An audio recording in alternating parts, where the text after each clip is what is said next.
May the force be with you. This is Yoda talking to you from lockdown in Morocco. And here is my prison yard over here. And I'm now going to talk to you guys. It's a beautiful, nice cloudy day. And I'm currently wearing a what's known as a Bedouin sleeping bag. And let me just show you how it is, more or less. And it's a really good thing. You know, I got it in Morocco for 12 euros. You can use it as a sleeping bag. You just wear it upside down, and put your feet inside the sleeves, or you can just wear it like this and just curl up wherever you are. It's a really nice sort of alternative to carrying a blooming sleeping bag, because they're a pain in the ass. I used to actually travel always with my backpack, and I was able to always smuggle it into the luggage rack on the top of the plane, Ryanair or whatever. But now they got smart, and they charge you like an extra 30 quid just to take your blooming sleep, sort of a handheld, sort of a 20 kilogram rucksack. So I decided to go minimalistic. As you can see, I'm walking on the prison yard. Oh geez, 17th of March. But this is the easiest time I've ever done, people. And so now actually I've joined the wheeling suitcases crowd, but I've actually managed to combine my bare necessities. So I only take exactly what I need, which I can fit into that little suitcase that you can put on the overhead luggage rack. So I'm able to travel now anywhere in the world with a little bag, which is, I must admit, an improvement in some ways, because I've been so used to carrying this backpack since I was a teenager, hitchhiking through Africa, from Cape to Cairo, from Cairo to London, from London to Jerusalem, from London to America, Canada, Mexico, South America, Asia. I've always used a backpack, but now I've now converted myself into using a sort of a small, really actually I've got 4 wheels on the thing. It's got 4 wheels, so you can actually walk with it. And 6 months ago I was struck down with a virus I caught in Mozambique, and I wasn't able to walk. So I came back to Europe, and it was so bad. It was like my body was shutting down. All the muscles were tightening up, and I couldn't open my jaw like this. Couldn't move my neck. What else? Neck. My knees, I couldn't work. My ankles were swollen. My joints were swollen. Even my testicles got bigger. I've got big balls anyway. But anyway, this is the thing is, it's very embarrassing when you're doing yoga, the healing gathering, and you're in total utter pain with your balls swollen up, and you can't really talk to people about it, because it's kind of oh yeah, he's got his balls are big. It's really kind of very, very embarrassing. But anyway, I thought to myself, look, it's a medical problem. I don't need to be embarrassed by having swollen balls, and don't need to be embarrassed by the fact that I can't walk. What it was, I went to like 5 different hospitals. I don't know, I had so many tests done to me. A blood test, urine test, feces test, you name it, it was done to me. And in the end, first of all, they said it was gout. And I said to them, no, it's not gout. I know my eating habits, I know my exercise habits over the years, and I know I have a good blood circulation. I know I don't overeat, I don't overdrink, I don't overdo things. I always believed in my great uncle's advice to me. He was Uncle Clem, that's right. He died at the age of, I think it was 90 something. And I always take advice from people who live long, because they have the best advice. And he said to me, Robin, temperance in all things. Temperance in all things. And what that means is you can do anything you like, really, but don't go overboard. You can go overboard, but I mean, don't go overboard. So in other words,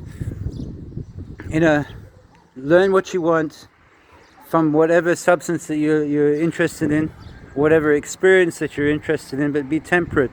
So in other words, don't let it control you. Become the mother of it. Another friend of mine, Sergio, once said to me, to understand cocaine, you have to be the mother of it. And I actually did partake in the coca plant, and I went to the top of the mountain because I was interested to see how it affected the mental abilities and why the Incas used it and that kind of stuff. That was my main interest. I saw it as a tool to actually understanding myself better. So but people just use cocaine like dogs, and they just see it and they sniff it and they just feel high, and they see it like dogs, and no, we're not dogs. We're evolving human beings. So whatever we do, whatever experiences we go through in life, it's just there to kind of bring us closer to truth, really. And once you reach that moment of truth, you don't need that substance, you don't need that experience. People take ayahuasca, for example, and I know people, stupid, really. They take ayahuasca when they're pregnant. Really, really insane. I know one woman who lost her baby because of that, and and she carries on taking it. I've only used ayahuasca 3 times in my life, and I'll tell you why. It's because I needed to be educated in certain things. But once I received that knowledge, I don't need to take it again. And when one day, maybe if I need to ask more questions, I may use it again, but I don't need to use it every day. I know some shamans, they use it every day like a medicine. It's all very fine and dandy if you live in Peru in the jungle, but it's a natural herb for that area.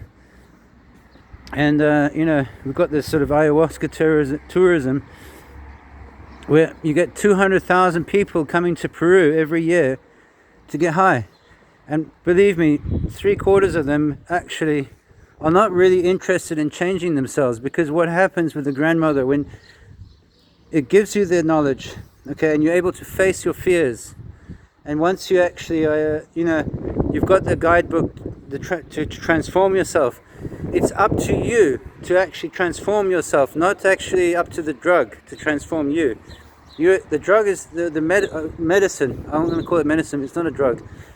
The medicine there is there to give you guidance. The same book, same way as like when you read the Bible, you read the Quran, you read the Bhagavad Gita, any of these holy scriptures, it's there to give you guidance. But at the end of the day, it's up to you to actually take those lessons, take that wisdom, and actually run with it and say, well, I'm going to apply this tool to actually change and transform my life. Okay, so anyway, to cut a long story short, get to the trace, because I'm not going to make this video too long, is that the world has been arrested for such a time as this so that we can do the inner work. And it's not the corona that is the virus, it's the human beings that are the virus. Look at us, what we've done to the planet over the last 20, 30 years, 50 years. We've basically, almost upset and destroyed the equilibrium of how things work. Yes, I know David Icke said carbon dioxide is only 2% of the planet, but what happens if it goes beyond, if it's 2.1%? It affects everything else, because the Earth, as I understand it, is a biological computer, and it's working on very, very complex algorithms. So these algorithms are dynamic, and these formulas are dynamic. So it all depends on what happens to the other aspects of life. Like carbon dioxide is needed for the trees, and the trees then expel oxygen, but if we're cutting down the trees, we have less oxygen, etc., etc., etc. It affects the winds, it affects the rainfall, and it affects the climate. So man does have an impact on the planet, there's no question about it. And The job of all of us, human beings that are conscious, whether you call yourself a rainbow warrior or not, or a light worker or not, the job of all of us, okay, in this brave new world we're living in, is not to be the virus. It's up to us to restore the equilibrium. So we become balanced within ourselves. We don't need stimulation. We don't need to conquer the world, It's an egotistical thing. It's all about service. If you want to serve the world, that's a different story. If you want to serve the world by inventing a new medicine, and you see it as your duty and your service to humanity, that is another thing. It's not about making money. It's about actually being of service to people and to the greater collective of humanity, and to all life on earth, really, because that is the ethical thing to do. And if we're going to overcome our desires for war, conflict, and all those other things, if we're going to really sort of aim for world peace or peace, we have to find that inner peace within us. And it's really important that we realize the real lies through real eyes. So it's what I'm saying today. It's a very short message, and that is we are the world, and it's a choice that we are making.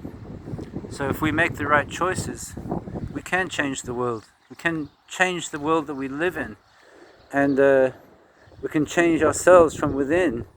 So it's beneficial to us, but it's also beneficial to the world. How you think, how you feel. If you think atavistically, if you think from the point of view that I am the best, I'm going to dominate, I'm going to control, I'm going to overcome. Yes, we are going to overcome all things. But at the same time, if you have a heart of service in whatever industry you find yourself in, it is there to serve humanity. It is there to serve God, the Creator.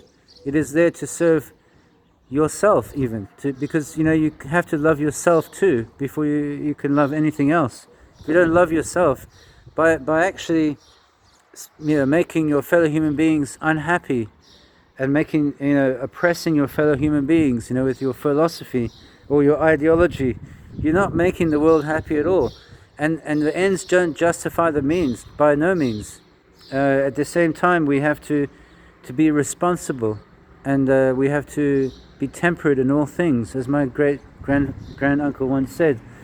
He fought in the trenches of the World War I, and they believed that they had the Spanish flu, and he told me about it. He lived in this thing. He gave me those lessons, and you know what? I listened to him.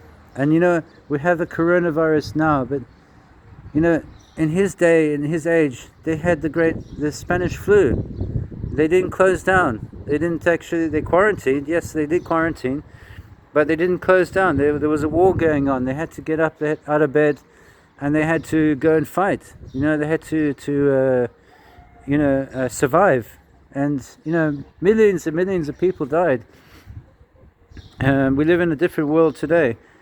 And we're looking at what's happening in China, and what's happening in China is just a result of this capitalistic greed, for goods and cheap Chinese goods. Really, it's time that we actually start making our own things, that we start supporting local industries, and not really concern ourselves with cheap Chinese goods anymore. We need to become self-sufficient, localize, regionally localized. It will be better on the carbon footprint, better for the earth, and better for international relations. Anyway, so I just want to say, God bless you wherever you are.